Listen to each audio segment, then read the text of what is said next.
Bienvenidos a Meditando en su Palabra, el devocional diario de la Iglesia Bíblica Ciudad de Dios. Gracia y paz de parte de nuestro Señor Jesucristo.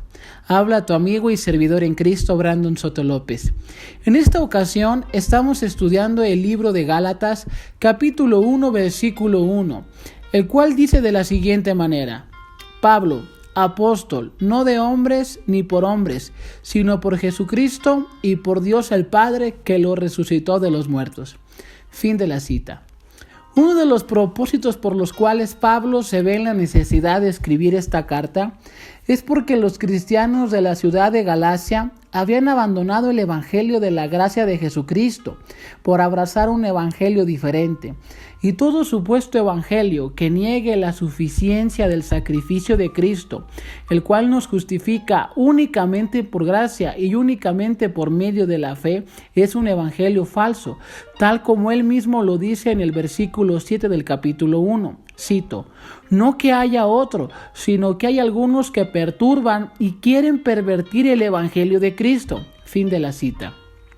Y lo que hace Pablo en el primer versículo es mostrar que su apostolado o su autoridad como apóstol viene de Dios, y si viene de Dios, por tanto es genuino y verdadero su llamado como su mensaje del evangelio, el cual ha dado a los Gálatas. Y para comprender el pasaje debemos definir primeramente el término apóstol. Esta palabra viene del griego apostolos, que significa un delegado, un embajador del evangelio, o sea, una persona comisionada por Cristo, el cual es enviado para llevar el mensaje de él. Por tanto, vemos cómo el significado ratifica lo que Pablo dice acerca de su llamado como apóstol.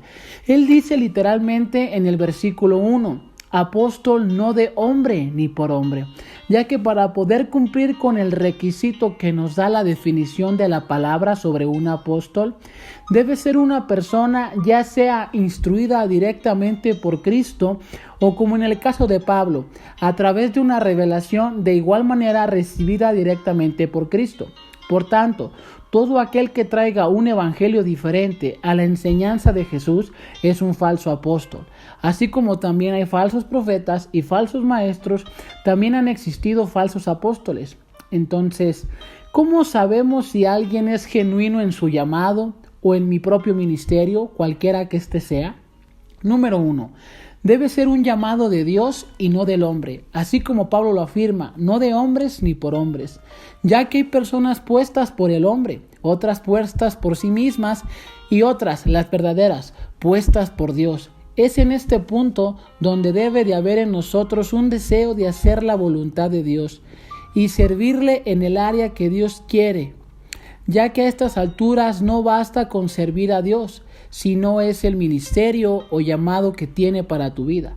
Por ejemplo, las Escrituras nos dicen en Efesios capítulo 4 versículo 11, y Él mismo constituyó a unos apóstoles, a otros profetas, a otros evangelistas, a otros pastores y maestros. Fin de la cita. Dios pues nos muestra que hay varios ministerios y asimismo dones. Entonces debemos explorar ¿cuál es el llamado de Dios para nuestras vidas? Y antes de buscar un ministerio, debemos buscar primeramente la aprobación y dirección de Dios y no la de los hombres, ya que hay apóstoles, profetas, evangelistas, pastores, maestros, diáconos, etcétera, puestos por el hombre o puestos por ellos mismos y no puestos por él. Otra manera de saber si estamos operando en nuestro ministerio dentro de la voluntad de Dios es que tu ministerio sea apegado a la enseñanza bíblica y apostólica, ya que Jesús nos dijo, por sus frutos los conoceréis. ¿Y cómo conocemos a un verdadero creyente de uno falso? ¿O cómo podemos evaluar un ministerio verdadero de uno falso? Sencillamente por su enseñanza, además de su conducta y carácter. Esto evidentemente eleva el estándar y para muchos puede parecer alto, pero es el estándar de Dios.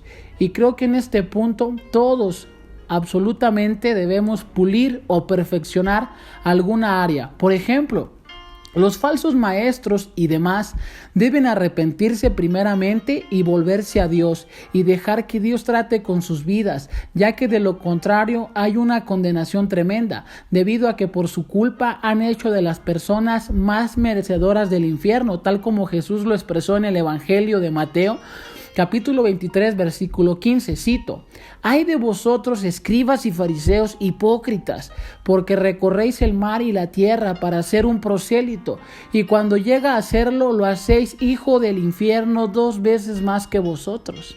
Fin de la cita. También en el caso de los hermanos que han sido puestos por el hombre o por ellos mismos en el ministerio, si en verdad han nacido de nuevo y son hijos genuinos de Dios, sabrán reconocer y tomar la mejor decisión, la cual es agradarlo a Él antes que agradar a los hombres, aun cuando esto implique renunciar al cargo. También debe revisar su corazón y su motivación por las cuales fue movido a aceptar el ministerio o a ponerse en el mismo. La cosa se agrava cuando la persona que está sirviendo ni siquiera es genuino cristiano. Es bastante peligroso. Por ello, la iglesia debe velar por su sana dirección y por discernimiento espiritual para que la iglesia camine en obediencia a Dios.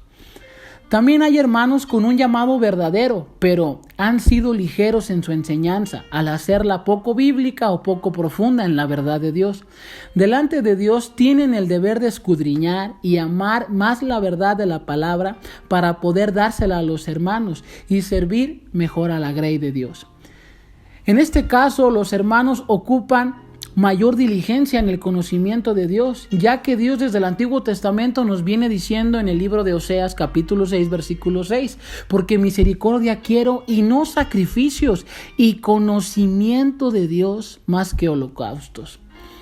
Hay casos donde efectivamente hay un llamado genuino al ministerio, cualquiera que éste sea, pero hay falta de carácter y piedad. Obviamente, este grupo de personas deben ser más diligentes en la santificación progresiva, o sea, parecerse más a Jesucristo.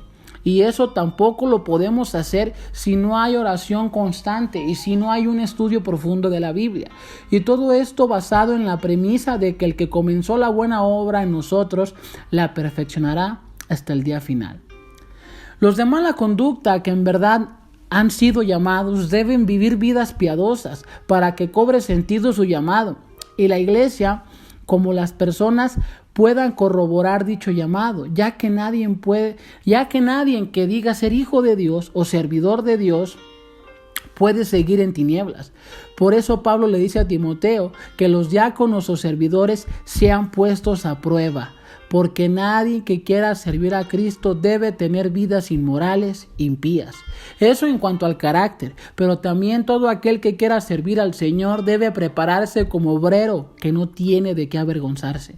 Entonces podemos concluir que Dios no solamente desenmascara a los falsos ministros, sino que también nos reta a todo aquel que diga ser llamado por Dios. ¿Y tú, sirves al Señor? Gracias por escuchar esta palabra. Gracias, Señor, por tu palabra, que es una lámpara la cual nos ayuda a ver el error. Asimismo, oramos por tu dirección, ya que queremos ser llamados y puestos por ti.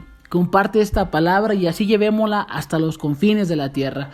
Habló tu amigo y servidor en Cristo, Brandon Soto López. Gracias por escuchar Meditando en su Palabra, el devocional diario de la Iglesia Bíblica Ciudad de Dios.